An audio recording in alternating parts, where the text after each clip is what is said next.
Welcome, everyone. It is now 6:30, so we're going to get started with tonight's meeting to discuss Rochester's Urban Forest Master Plan. So I ask that Jeff begin with a quick introduction so that we can kick things off.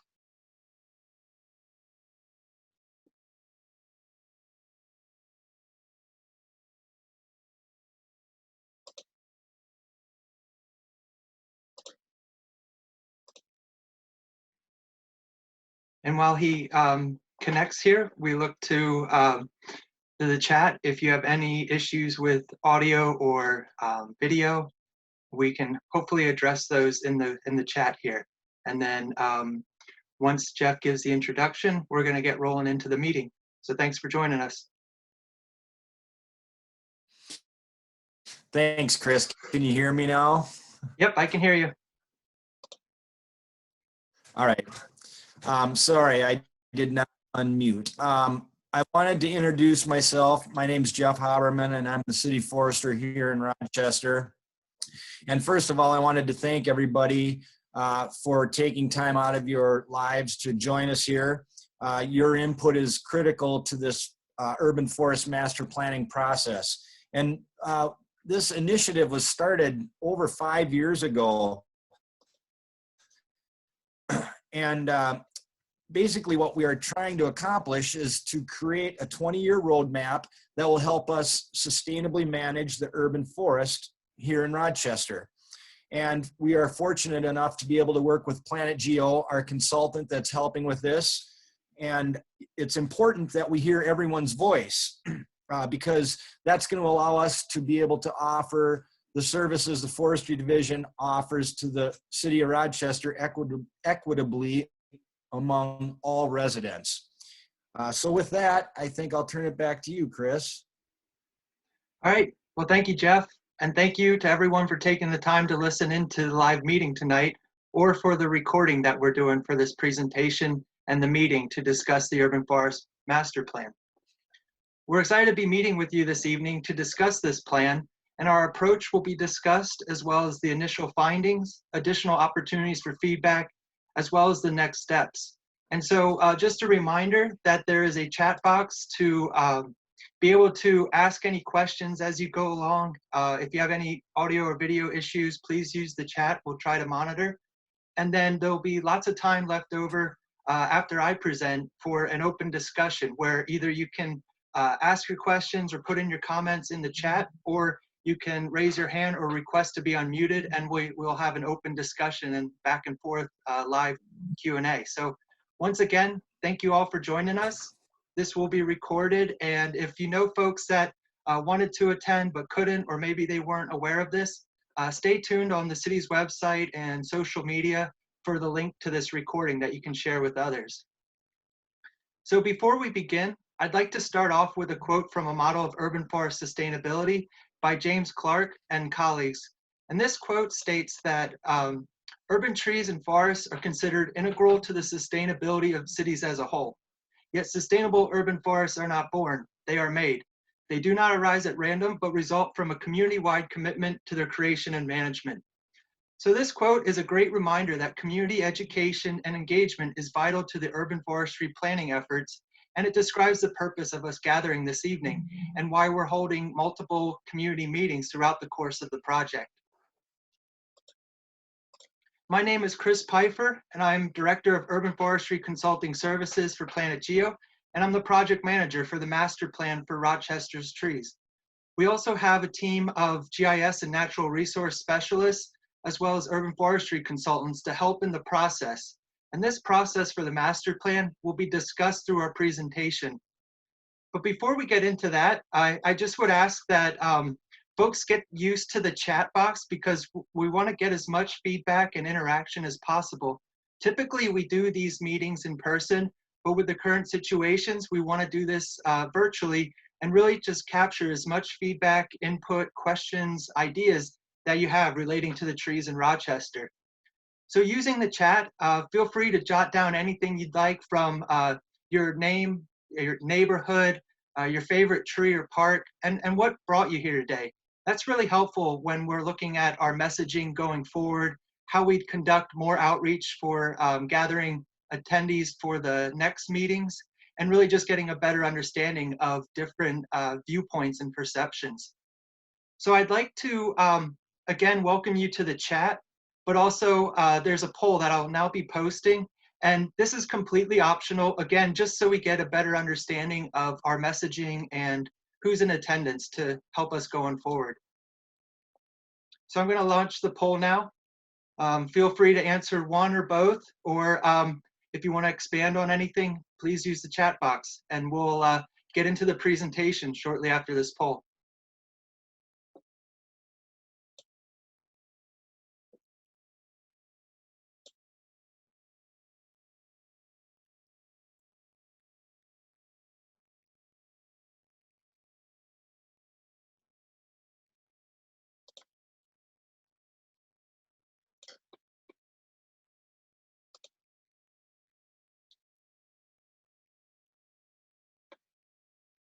All right, I see folks starting to enter in the poll, and we'll monitor. We have about half that participated, and then we'll get into the agenda and into the meeting itself.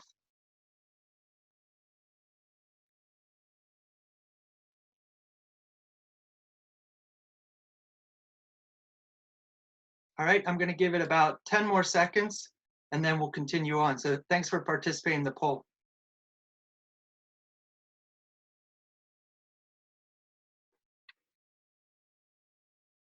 All right. So just going to share some of the results as we get into discussing the agenda. And just want to thank you all again for participating. Like I said, this just really helps us going forward in our planning and to be able to tune in and fine tune our messaging. So just documenting some of the polls here. And now with that, let's get into the agenda. For tonight's meeting, we'll set the stage by describing the extent of the urban forest and what will be covered in the Urban Forest Master Plan. We'll also describe the benefits of trees as well as the entire urban forest and why this plan for the resource is so important.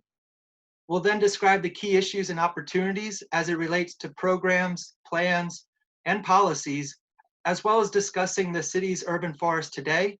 And we'll take a look at what the urban forest can look like tomorrow and into the future for future generations. The Urban Forest Master Plan is also known as the UFMP, or the plan. That's how we'll refer to it throughout the meeting and in materials that you'll see going forward. The framework that we'll discuss during this meeting will describe the project's scope of work and also the approach so that we can address key issues and opportunities. And then we'll wrap up the presentation with some closing remarks, reminders of opportunities to get involved with other meetings and the survey.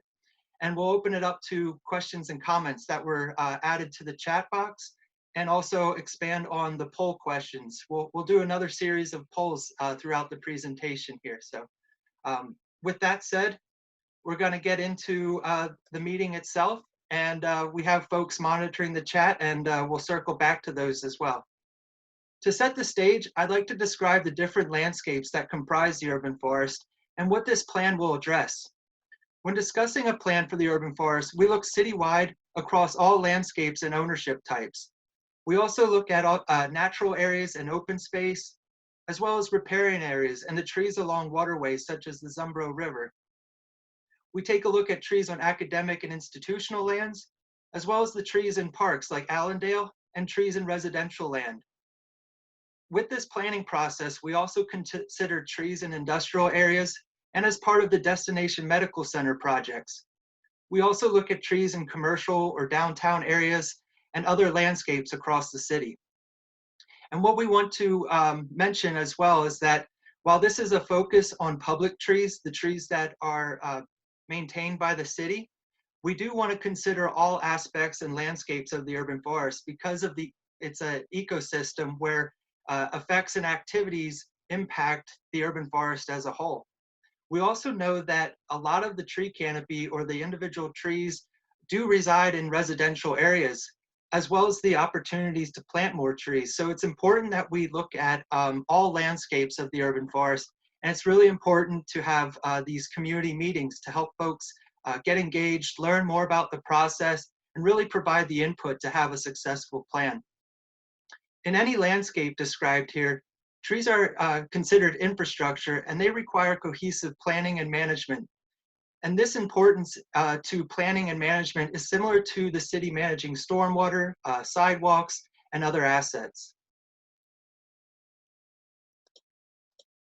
These trees across the landscape that I described provide benefits to the community. The urban forest reduces stormwater and improves water quality. Trees provide shade over sidewalks and parking lots to reduce urban heat islands, which is that heat and temperature that you feel on a parking lot as you walk in. The trees provide the shade. The shade of the trees also help to save energy. And trees increase property values. They also improve human health and well-being, among many other environmental, economic, and social benefits. Not only are these benefits seen and felt, they can be measured and quantified. The value of individual trees and the entire urban forest can be calculated in terms of increased property value, the human health impacts of improving air quality and reducing that urban heat island effect, the savings acquired from reducing stormwater that would otherwise be managed by a treatment facility. The canopy of the trees capture precipitation, which prevents runoff and reduces the volume of water that would otherwise have to be maintained or managed or sent elsewhere. And we also talk about the reduced energy use as a result of trees providing shade over residential and commercial properties.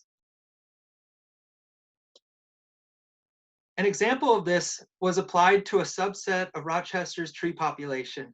An iTree study of 41,000 trees was completed in 2018, and the ecosystem benefits were calculated using the U.S. Forest Service's iTree suite of tools. And when we talk about the 41,000 trees, these are the trees that were inventoried and are in a database to be actively managed by the city. It is estimated that over 100,000 public trees exist in Rochester. So as we talk about these benefits, think about how much more we can expect to see in terms of benefits if we had the data for the 100,000 trees. These summaries are going to look specifically at the roughly 41,000 trees though. It was found that those trees, those 41,000 trees, provide nearly $1.3 million in annual benefits. Over $700,000 of benefits are derived from stormwater management. It's estimated that those 41,000 trees that are in the study prevent nearly 27 million gallons of stormwater runoff, and that's each year. And that's equivalent to nearly 40 Olympic-sized swimming pools. In addition, the 41,000 trees sequester the carbon dioxide emitted from nearly 400 vehicles per year.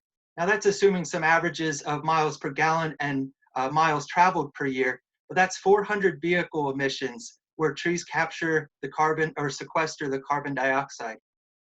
It was also found that the 41,000 trees save energy equivalent to the usage of 329 family households, and that's annually. So imagine what the entire public tree population provides, or even the entire urban forest. Like I mentioned, a lot of the trees are on residential property, and a lot of opportunity to plant more trees exists on the residential property. So just imagine what these numbers may look like. Fortunately, the Urban Forest Master Plan will provide these estimates to help the city and its partners encourage urban forest stewardship and to maintain an equitable distribution of the canopy and the associated benefits. So this slide just illustrates the message that larger, long-lasting trees provide significantly more benefits and values. As trees increase in age and size, generally the value increases as well. You need to take into account the species and whether it's invasive or native, but generally larger trees provide substantially more benefits. Therefore, this master plan is going to emphasize the importance of planting large trees wherever feasible and with enough soil volume and space, as well as some other considerations like the watering that's available, the species for the location, the function that they want the trees to serve, as well as the maintenance available to take care of the trees after they're planted, as well as when they're established and mature. And this is just a reminder to use the chat box and share your comments and questions, and we'll be sure to circle back during the open discussion. And as we go through this discussion, think about expanding on those earlier requests to share your neighborhood, the question of what brought you here today, and just anything tree related as far as your favorite tree, your favorite park, anything that you'd like to share. And we'll circle back to a lot of these discussions. And one thing I just want to check on my end, the chat to make sure things are moving along here. And with that, we'll transition to the key issues and opportunities. Now that we've set the stage by providing the extent of the urban forest and the benefits of trees, we're going to discuss the key issues and opportunities as it relates to Rochester's urban forest. Within this section, we'll describe the existing programs, the plans, and policies relating to trees, as well as descriptions of the city's urban forest today, and we'll take a look at the urban forest of tomorrow for Rochester. Much of the urban forestry program is coordinated by the Parks and Recreation's Forestry Division, and it's supported by other departments and partners. The Forestry Division is responsible for the management of park and boulevard trees, and these total over 100,000 public trees. And these trees are across 3,900 acres. There are a variety of programs that are managed or supported by the Parks and Recreation's Forestry Division. Some of these include the Forestry Division being responsible for enforcing ordinances regarding emerald ash borer or Dutch elm disease, looking at high-risk trees, and other activities. They also provide permits and facilitate funding for planting and working on boulevard trees, as well as in other landscapes. The Forestry Division offers volunteer opportunities for planting trees, and this is coordinated through the Citizen Forester program. There's also learning and implementing proper pruning techniques training, where that's taken care of through the Citizen Pruner program. And also there's the Neighborhood Tree Watch for spotting tree issues across the city. Finally, the Forestry Division offers citizens many resources for identifying trees, managing invasives, dealing with common pests and diseases, and other tree-related concerns and issues. So your feedback during these meetings and the surveys really help to fine-tune that messaging. And perhaps there's more resources that need to be shared as part of getting information out to the public relating to tree management in the city. So completing the surveys and participating in these meetings is really helpful for the messaging. And some of this will be outlined with strategies in the Urban Forest Master Plan as well. Additional urban forestry related programs include the several community outreach and education activities that are conducted through the Forestry Division, as well as partners such as Our Neighbors. The city is also achieving national recognition for its urban forestry program by being awarded as a Tree City USA for 38 years by the Arbor Day Foundation. In addition to this, the city has received the prestigious Sterling Tree City USA Award for having received 10 growth awards from the Arbor Day Foundation. Communities earning this distinction are regarded as leaders in the community forestry realm and are often considered innovators in the field. So this is a great next step for Rochester to be conducting and completing the Urban Forest Master Plan to support all the efforts that it took to achieve 38 years as a Tree City USA. The Master Plan will provide a roadmap and guidance to help steer the urban forest forward. The city is also utilizing modern software to manage its public tree population, and this software program known as Elements will allow the city to prioritize maintenance and also strategically plan new tree plantings to achieve planting targets and canopy goals and look at an equitable distribution of the canopy and benefits across the city. This will also help their daily activities as it relates to tree management. Trees are also integrated into the stormwater management program, and it serves to maximize the ecosystem benefits that trees provide for the community. Other area programs and partnerships are listed on this slide as well, each contributing to the care and management of the urban forests in Rochester. It's important to evaluate existing city and partner plans to gauge the city's readiness for improved urban forest management. The Urban Forest Master Plan must also recognize existing goals and actions of other plans that the city has throughout different operations and departments and partners. And these plans should complement and support one another and not be contradicting. And some of these existing plans that we'll evaluate in our planning process include the Parks and Recreation System Plan, the Plan for Destination Medical Center, or what's referred to as DNC. And DNC is an innovative economic development initiative to secure Mayo Clinic's and Minnesota's status as a global medical destination. This DMC is guided by a comprehensive 20-year development plan that serves as a strategic business plan and framework for implementation of the initiative. So as growth occurs and the plan is pursued, we want to be sure to have a solid foundation of urban forest management so that trees are properly preserved when possible and the right trees are going in the ground. So this cohesive planning and having plans integrated and complementing one another really helps to mainstream urban forest management. We also look at downtown plans such as the Downtown Rochester Master Plan. The Rochester Comprehensive Plan as well is a long-range planning effort to address growth, change, and resiliency. Planning to Succeed, or P2S, is the ongoing updates and implementation of the city's comprehensive plan. So as the comprehensive plan is updated, we want to be sure that the messaging, the strategies, the goals in the master plan are supported within the comprehensive plan and vice versa. We do not want to have contradicting efforts, and we want to be resourceful and efficient in our activities. And lastly, the Emerald Ash Borer Plan, or EAB Strategic Plan, was established to monitor, manage, and recover from the exotic pest that is decimating ash trees throughout the city. Our planning approach is designed to evaluate these existing plans to find areas where the Urban Forest Master Plan could provide support and where we could leverage the existing resources and to implement actions that support the Urban Forest Master Plan. Since resources are often scarce, it's important to mainstream urban forest management as best as possible by aligning efforts with these existing plans. And as I mentioned before, we don't want to provide recommendations that results in departments or programs operating in silos. So we want that cohesive planning.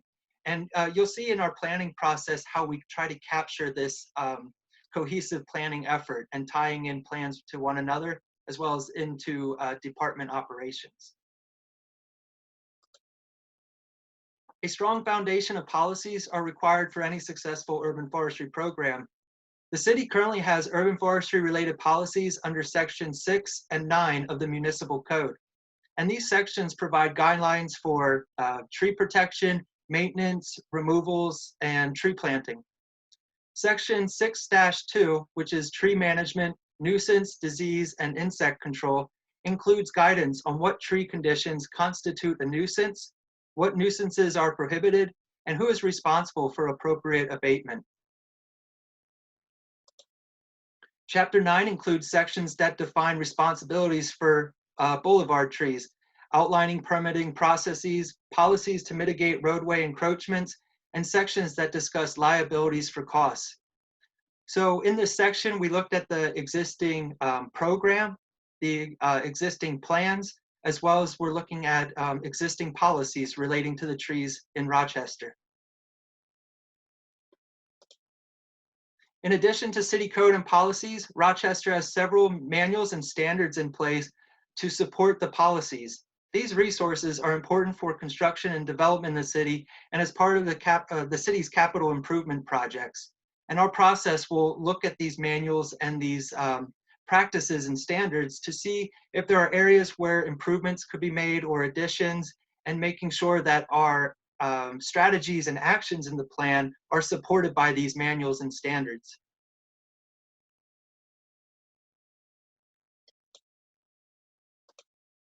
As we look at Rochester's urban forest today, we describe the data and information relating to the public tree population.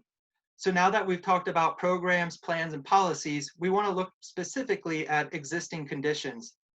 The city, as I mentioned, has an inventory of public trees consisting of over 41,000 data points. And it's estimated that there are over 100,000 public trees. The city also has over 100 public park areas containing trees in maintained areas and natural areas. And these parks consist of over 3,500 acres and also include more than 85 miles of paved trails. All this adds up to an incredible urban forest resource for the area, and one that must be planned for, cared for, and sustained in order to achieve its full potential and provide the maximum benefits for Rochester's residents. Another method to look at Rochester's urban forest today is to evaluate the overall existing tree canopy cover. This is done by completing what is known as an urban tree canopy assessment, or UTC, using aerial imagery, LiDAR imagery, and other data sets for a top-down assessment of land cover with a focus on trees. So when viewed from above, we look at the amount of land area covered by tree canopy in a two-dimensional method and the possible planting space available. And this possible planting space may be the grass and turf areas across the city and by varying ownership types. So we want to consider the resource as well as the opportunities across the city landscape. And this type of assessment was completed by Planet Geo just this past September. And the next few slides provide an overview of the results, which will be detailed in the master plan and used to help support canopy goal setting and priorities. And I should mention, as we go through the planning process with like the goals and strategies and the existing conditions analyses, we're making sure that we provide these results to the city and partners to review and weigh in, so that as we establish canopy goals, we have feedback from city staff, partners, stakeholders, and you'll also see some of this in the surveys and next community meetings to weigh in on the draft strategies. The first thing we look at is the big picture. How much tree cover is there across the city? Based on the analysis, we find that 28% of the city's land area is covered by the canopy of trees. That's 9,786 acres, which is equivalent to over 7,400 NFL-sized football fields. This canopy cover includes both public and private trees, essentially trees across every landscape that I described earlier. The assessment also looked at the possible area for planting trees, and it was found that 38% of Rochester's land area is either grass or impervious area, and impervious refers to paved areas such as parking lots or sidewalks. And these areas could theoretically be space for planting more trees. There would take additional analyses to determine what's actually feasible, but we look at the turf areas as being the low-hanging fruit for possible tree planting, but also the paved areas, because if trees were to be planted next to the paved areas or pavement is removed, there's substantially more benefits by removing that pavement, reducing stormwater, and reducing that urban heat island that I described earlier. So we also look at ownership, land use type, as well as function to refine what is possible for planting as well as setting canopy goals. And this information will help us to establish that in the Urban Forest Master Plan. Another important component to the UTC assessment is the evaluation of canopy change over time. And for this study, we used the data from the 2020 assessment, which we should note used 2019 imagery, but we used that to cross-reference an historical assessment, which used imagery from 1999. And it was found that between this 20-year period, canopy increased by 8.1%. Our analysis is based on a standard error of plus or minus 1.03%. So this means that the increase in canopy over the 20 years could be between 7.1% and 9.1%. And this is roughly an increase of over 2,800 acres of canopy in a 20-year time span at a rate of 140 acres of canopy per year. And so a question came up in the earlier meeting about what may be the causes of this increase in canopy. And that's going to be part of our Urban Forest Master Plan development, is looking at what policies in place help to make that happen, what other efforts planting-wise help to support that, and how were trees preserved so that there wasn't a loss in canopy. As you know, the city is growing. So we look to explore that in more detail in the planning process. And understanding how and where canopy has changed will inform our policies and strategies going forward.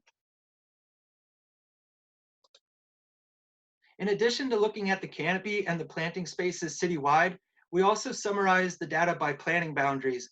And these included wards, precincts, zoning types, city quadrants, as well as census blocks.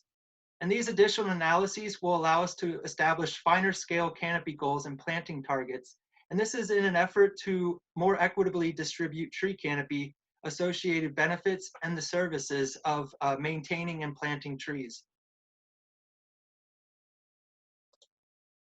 An important component to the UTC assessment is the analysis of the amount of tree canopy and planting space compared to environmental conditions, sociodemographic data, and human health. We utilize data within the US Census Bureau's census block groups to identify correlations between tree canopy and themes such as air quality, mental health, asthma rates, population density, and underserved areas. This allows us to identify priority areas where trees may be able to mitigate issues such as poor air quality and underserved areas such as low median home values, minority populations, low income areas, and other attributes for consideration. So we're looking to provide equal services and canopy as best as possible across the city using this important information from the UTC assessment. An urban forest master plan is a vital planning document to shape and manage the urban forests of tomorrow too. So the plan will address issues and concerns such as population growth. As population continues to expand, the space for new plantings is reduced and existing trees may have to be removed. Native and exotic tree species and diseases continue to threaten urban forests, and future unknown pests are always a concern.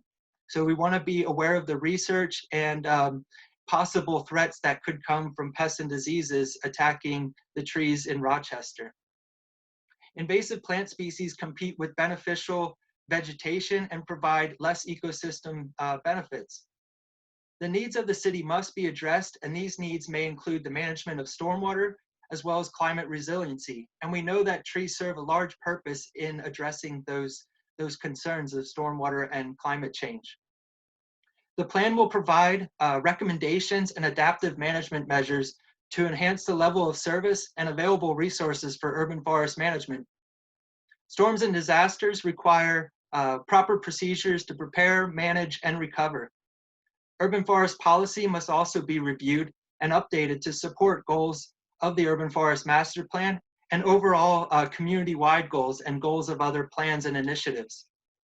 The plan will improve efficiencies, workflows, policies, procedures, and communications relating to trees and construction conflicts as well.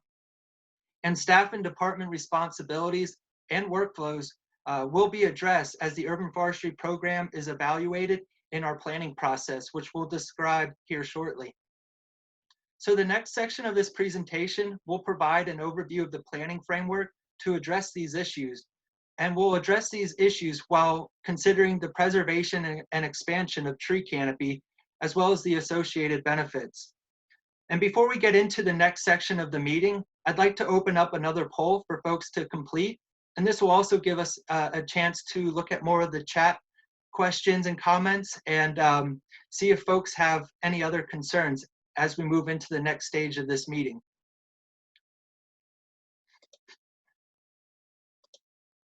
All right, so I'm going to open up poll 2. And again, this is completely optional, but if you have a chance to weigh in, and if you have other thoughts relating to tree risks or risks posed to the urban forest, feel free to add those to the chat as we open up this poll.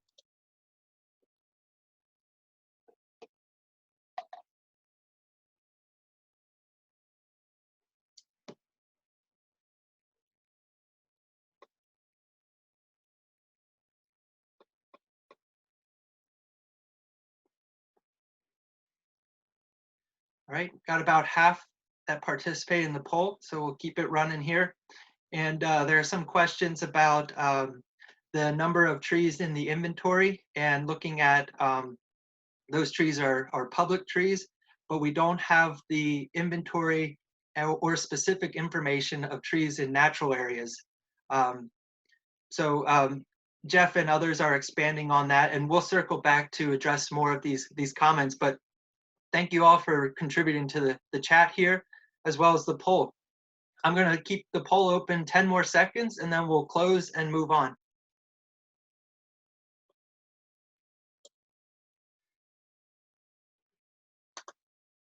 All right, closing the poll now. And so this question is intended to gather some information about the messaging and the activities going on in the city. And emerald ash borer is a big concern for many communities across the country. And so it's great to see that Rochester does have an emerald ash borer plan. And through this process, we're going to be looking at it more closely to see what resources are available for this pest, but also future monitoring for other pests and diseases that may threaten the urban forest. So thanks for taking that poll. Again, that helps our messaging going forward. All right, so we're soon going to be getting into the group discussion, but I'd like to just get into a little bit about the project itself. Earlier this year, the city released an RFP, or request for proposals, to find a consulting firm to develop the urban forest master plan. In June, Planet Geo was under contract and work began to address the scope of work items detailed in the RFP and on the slide here. And these items include an urban tree canopy analysis as described in previous slides. And we looked at the overall tree canopy, as I mentioned, the possible tree canopy, which is called the possible planting space, and that canopy change over a 20-year period. This project also requires a long-range strategic master plan that focuses on urban forest management goals and objectives over the next 20 years. This plan will serve as a guiding document for the city to effectively and efficiently manage its urban forests. It will enable the city to proactively manage its forest resource, and we intend to provide a clear path forward for urban forest management. Using the tree canopy assessment, this project is going to establish achievable canopy cover goals, and this will be citywide and by varying planning boundaries. And that's the wards, precincts, census block groups, quadrants, and zoning or land use boundaries. The canopy goals will aim to address underserved areas, environmental factors, and causes of canopy loss and gain. Canopy goals will be supported by a review and recommendations for tree policies, an analysis of public tree population, and alignment with existing programs and plans.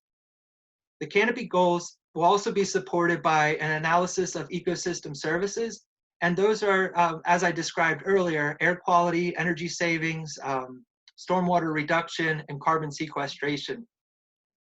This project's also looking closely at the urban forestry operations. And we recently held city workflows and operations meetings to meet with staff, and we'll get into some of the details on those meetings on how we gathered information for urban forestry operations. And the master plan is going to define strategic direction and resourcing recommendations for sustainable management of key forestry services and programs. And we're going to take a look at invasive forest pest management, tree maintenance and pruning services, tree planting and tree protection, as well as tree preservation.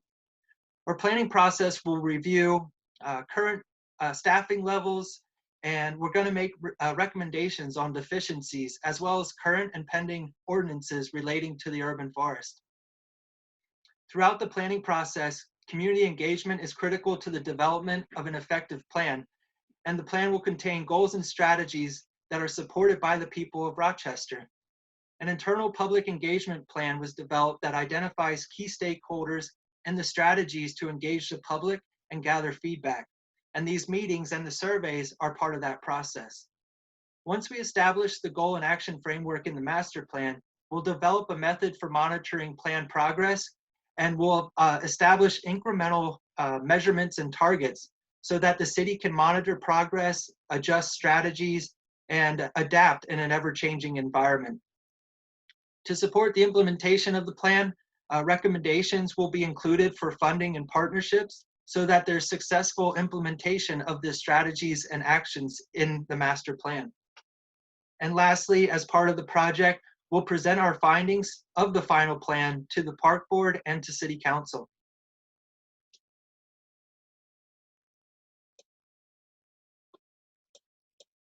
In order to achieve the scope of work items listed in the city's RFP, we prepared a project approach consisting of these 8 steps.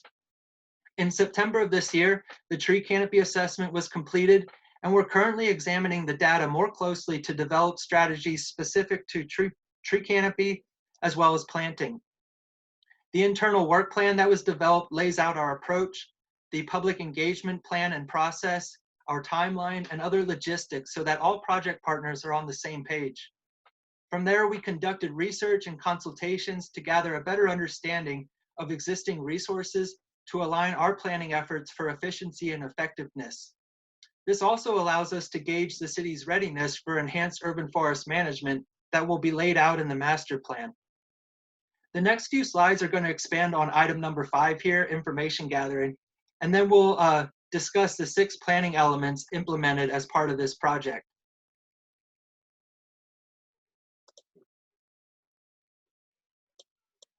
On this slide, we see 6 planning elements listed on the left. These tasks help us to develop the goal and action framework. This systematic approach allows us to identify key issues and opportunities, close gaps and fulfill resource needs, and improve efficiencies that are based on extensive research, city input, as well as industry standards. After resource alignment and the review of existing policies and plans, we met with city staff to learn about existing workflows and operations. We worked with the city project team to establish 3 discussion topics and the appropriate departments and staff for each topic. So on this slide, you see those 3 topics relating to maintenance and tracking, city code and policies, and community outreach and education. And through this process, we met with over 20 staff and partners to discuss the successes, looking at issues, resource needs, new ideas, and alignment of resources. This allows us to develop realistic strategies based on resources and existing workflows that support the operations of multiple city departments and partners. Another planning element conducted is the analysis of existing conditions. So as mentioned earlier, a tree canopy assessment was completed as part of this project. And we see this being done by cities across the country and even worldwide. It's a great baseline to get a better understanding of the urban forest, and it's a method to monitor change over time to see how effective the urban forestry program is. We are also using the tree inventory data provided by the city. Again, that consists of over 40,000 inventory trees. This inventory data will tell us about the structure of the public trees, and that may include looking at the species diversity as well as the size classes of trees, because that will tell us about the resiliency of the urban forest. It'll tell us about workloads and maintenance demands, and we also look at the condition and the maintenance needs of those inventory trees. This information will help us provide recommendations relating to tree planting species, the location, and the timing, as well as recommendations for tree maintenance, the monitoring of trees, and tree preservation. So with this planning element, we also consider the public feedback as a component to describe the existing conditions. Public surveys provide a picture of the community viewpoints as it relates to the urban forest today. And this will help guide future outreach and education approaches. So it's important to continually survey and gauge feedback from the community so that the city gets a better understanding of the effectiveness of programs, messaging, and where there's areas for improvement. The 4th planning element is referred to as benchmarking research. This process utilizes data from the Arbor Day Foundation's Tree City USA program, as well as the 2014 Community Forestry Census, which was a census of programs across the nation. These data sets will allow us to identify cities that are similar in size, location, program status, and other variables to cross-examine key urban forestry attributes, such as the ones listed on this slide. The other component to this planning element is to cross-reference Rochester's benchmarks with industry standards and recommendations. By comparing Rochester's urban forestry stats with other similar communities, as well as industry standards, we can establish those realistic goals, strategies, and targets. So we're not just providing a plan that pulls from industry recommendations and laying out strategies. We're closely examining the program and then providing realistic and attainable strategies and goals based on this benchmarking. The last planning element to gather data is the most important component, the community feedback. A plan without the support from the community will be ineffective and it won't benefit the community as a whole. To engage the residents of Rochester, this project consists of 3 public meetings, 2 online surveys, one of which was completed and another one that will soon be launched. And we ask that you monitor the city website and social media for that announcement. And this survey looks more closely at this second survey looks more closely at the urban forestry program and the potential strategies for the urban forest master plan. Information on how to access the survey is provided at the end of this presentation by sharing the information in the chat and just re-referencing that it will be on the city website and social media. And the first survey that was conducted received over 340 survey responses. And so we hope to surpass that number with this survey round, and we thank you all for your participation. And if you know folks that would like to contribute to the survey, when that's available on the website, please share with others, and we really appreciate you taking the time to provide feedback. Other outreach and engagement approaches include the information shared on the city's website and materials specific to the Urban Forest Master Plan, as well as overall urban forestry guidance. Lastly, all information gathered from those 5 planning elements mentioned on previous slides, from existing plans and policies all the way through to community engagement, is used to conduct the urban forest audit. And this audit was initially developed by the U.S. Forest Service, and we tailored it specifically to Rochester. And in short, there are 11 categories of urban forest management, sustainability, and equity. Within those 11 categories, there are 120 different subcategories specific to those 11. And so we call those subcategories elements. Through our research and information gathering, we then go through those 120 elements and rank them on a 0 to 3 scale, 0 being not practiced, 3 being exceeds common practice. Those 0 to 3 numbers add up to a point system where then we can put a percentage for each of those 11 categories. And we can start to see the strengths and opportunities, as well as areas where we need to close gaps as it relates to management, sustainability, and equity. So this will help us to develop the goals, strategies, actions, and targets in the Urban Forest Master Plan. And this just shows you where we're heading with the audit and developing the goal and action framework. And we want to keep in mind that actions are SMART. These are specific, measurable, attainable, relevant, and time-bound. And so we want to also look at who's implementing it, what's the time frame for implementing those actions, the funding mechanisms, as well as the priority and level of effort required. And we look at the co-benefits as well. How are the actions supporting more than just the urban forest in terms of helping the community, looking at human health, as well as equity? And just some more examples of how we're going to use the information to develop realistic actions for the city. And again, these are just examples. So that concludes the discussion about our approach to address the needs of Rochester's urban forest. Now that I've provided an overview of the key issues and opportunities, the existing urban forestry program, and the approach for the master plan, we'd like to hear from you all again. In the chat box, please share any comments, questions, ideas, anything relating to Rochester's urban forest. Help us to establish a vision for the plan by answering some of the questions listed in these bubbles. Think about what Rochester's urban forest may look like 10 years from now, and even 50 years from now for future generations. Where do you see the most need for more trees? Where are there concerns that need addressed? And what types of resources, programs, and events are needed to reach your vision for the Rochester's urban forest, either 10 years from now, 50 years from now? We would like to use the remaining time to discuss these responses and any other comments that you have, and then we'll wrap up with closing remarks and next steps. And so as you start to give these questions some thought and think about your vision for the urban forest, and if you could change Rochester's environment in one way, what would that be? These are kinds of questions that we'd like to ask. And while you do that, we're going to pull up a survey, or a poll, I'm sorry, to just get some general feedback on the meeting so that this will help us going forward with our next meetings and community outreach. So I'm going to open that poll shortly, but I just want to give you some time to take a look at these questions. And if you don't feel like adding it to the chat here, keep in mind the survey has opportunity where you can provide just general comments. And we take those all in, we absorb them, we summarize them, we discuss internally, we look at how our strategies are going to address key issues identified in the surveys. So your contributions are really important. And they'll also be summarized in what we call the research summary, along with other project findings. So more detail is available throughout the project then.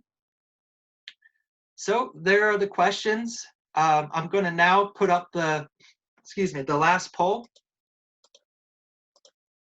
And again, this is all optional, but we appreciate you providing any feedback and answering this poll or the chat questions.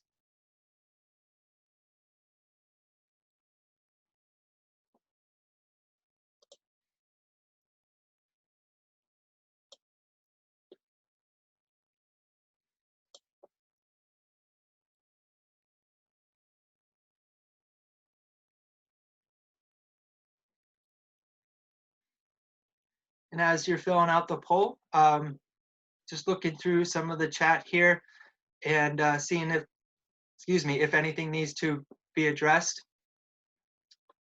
And we'll circle back for sure to make sure these are addressed here. And I'm going to open it up shortly for Jeff to weigh in as well. But we just have one slide on the timeline for the project, and then our contact information, and then we'll have more general discussion.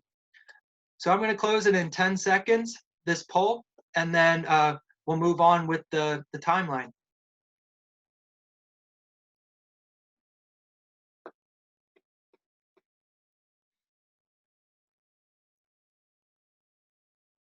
All right, ending the poll now, sharing the results. And like I said, this helps us going forward with the next community meeting and our outreach approach.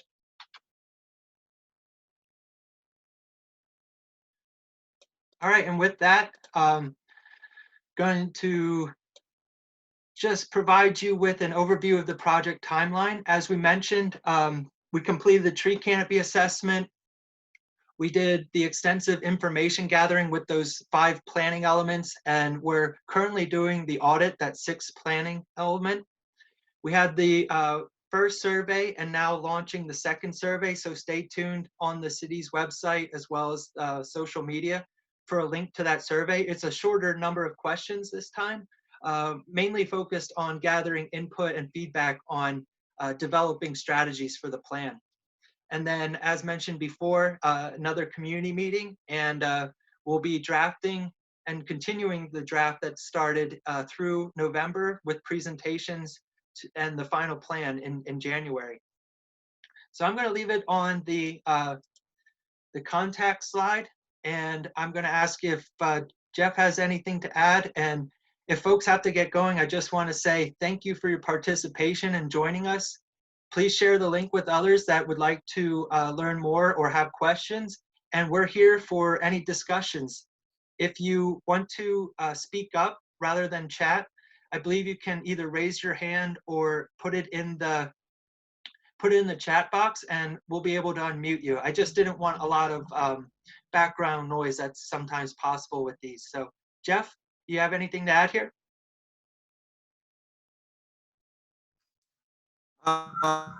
Well, thank you, Chris. I just want to thank everyone again for helping and remind them that this video or this presentation's been taped, and I would love to have people share it with others. It would have been nice to have more people join us, but I understand everyone's lives are busy, but we have an opportunity to share this information with each of our contacts. And then remind everyone that there's another poll call survey coming up from the and just a shout out to Clark. He's a city forester in Duluth, and he's been listening in tonight as well. So thank you all.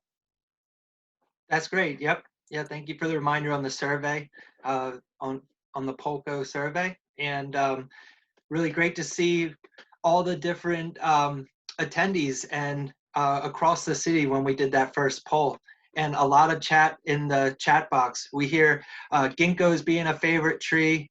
We look at responses to the natural landscape permits. There's about 5,000 ash trees in the inventory, and about half of them are being chemically treated to protect from the EAB and to phase out some of the ash and retain benefits.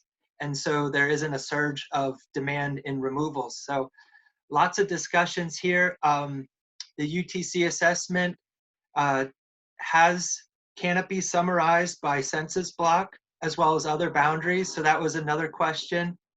And just looking through, if you have any other questions, we're here, and our contact information's on this slide. The recording will be available as well. So I'm going to look through the chat some more, but again, thank you all for attending, and we really appreciate you taking the time, and we look forward to you joining us for the next meeting. That'll be on the city website as well. So thank you.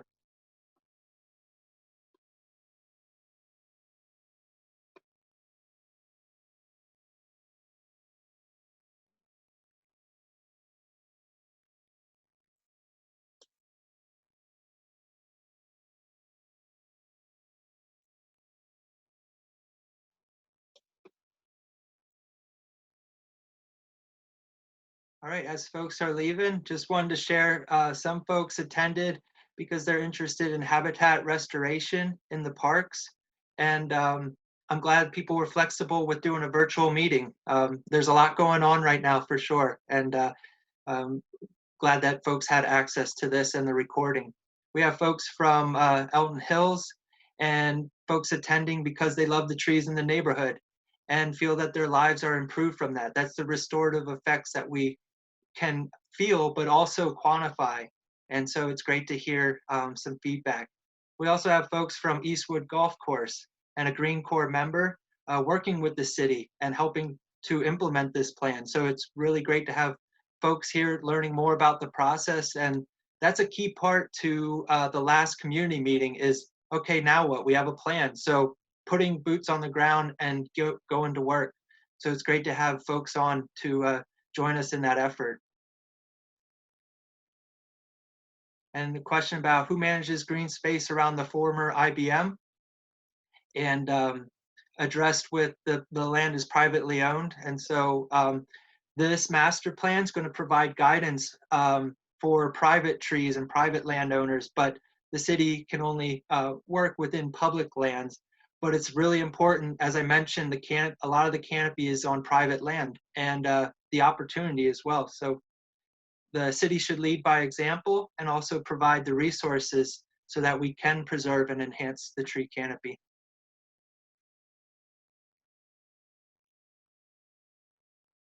All right, and then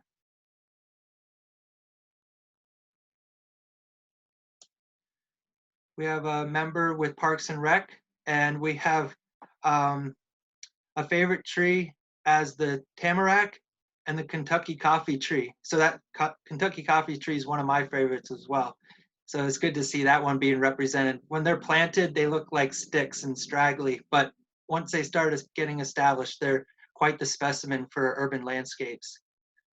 And then the hackberry as well. So great to see all this feedback. And there's comments about eradicating buckthorn. Invasives is definitely a part. We want to have a healthy urban forest, a healthy ecosystem.